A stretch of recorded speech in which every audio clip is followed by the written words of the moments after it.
Alright, so one last example before we move to another topic.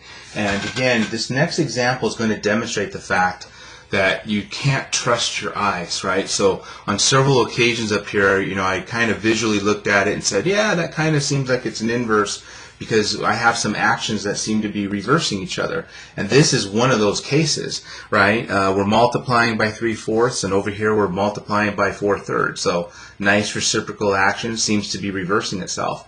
Over here I'm adding by 5, and over here I'm subtracting by 5. So it seems again to be reversing itself. So this, just initially looking at it, right, it would appear that this is a fantastic candidate, right, for being an inverse. But again, you have to do the test. All right, so it's one thing to kind of get a gut feeling, quite another to do the test. So watch what happens.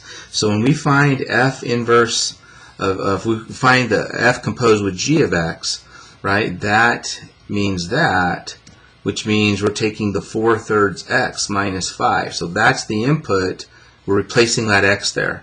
So I got 3/4 times 4/3 x minus 5, and then we're adding 5.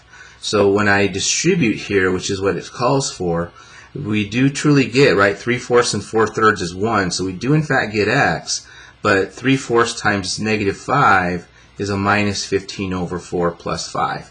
And we can treat this, this is basically 20 over 4, so we basically get x, I think, plus 5 over 4. So this is not equal to x. So I don't even need to test the other one, right? Since one of them doesn't even equal x, we're done, right? These are not inverses. But just for the practice sake, let's go ahead and do it.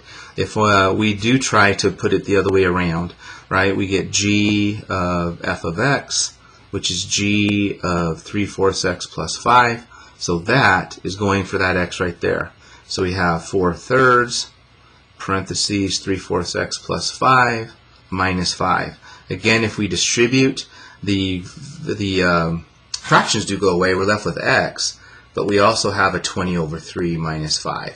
Right? And then over here, if we did that, right, if we multiply top and bottom by 3, this is basically 15 over 3. That's a 1.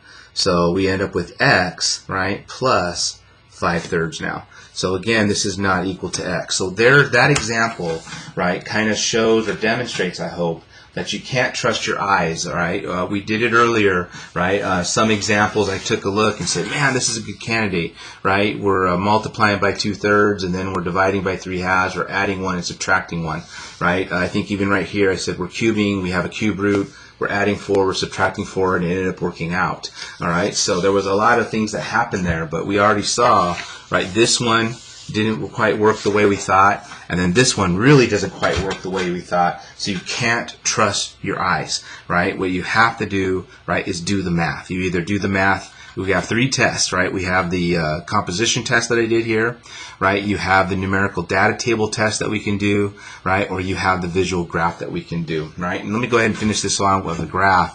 Again, I'm not expecting these graphs to be symmetric, but here's the graph of 3/4 x plus 5. Right, so that's basically in kind of that reddish color right there. So if the next graph was symmetric to it, right, it'd be, right in here somewhere. But when I go graph it, right, we can see that it's a little bit off, right? They don't even match. If I kind of zoom in right here, right, they're definitely not reflections of each other through the line y equals x. You definitely see it's just a mishmash right up in there. So graphically, we can see that they're not. So don't trust your eyes, trust the math. Right? Sometimes you can't even trust the pictures, right? Because you can kind of skew things out. If I went way out here, right, someone would probably argue that those look like inverses. But look at my window, I'm way, way out. So sometimes you can't even trust your eyes visually.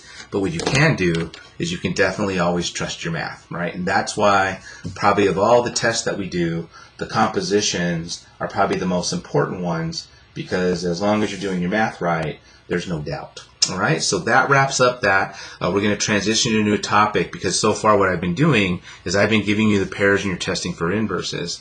The next what we're going to do is, what if I just give you the function and ask you to find the inverse, right? And that's our next journey. But I'll see you guys in that video coming soon.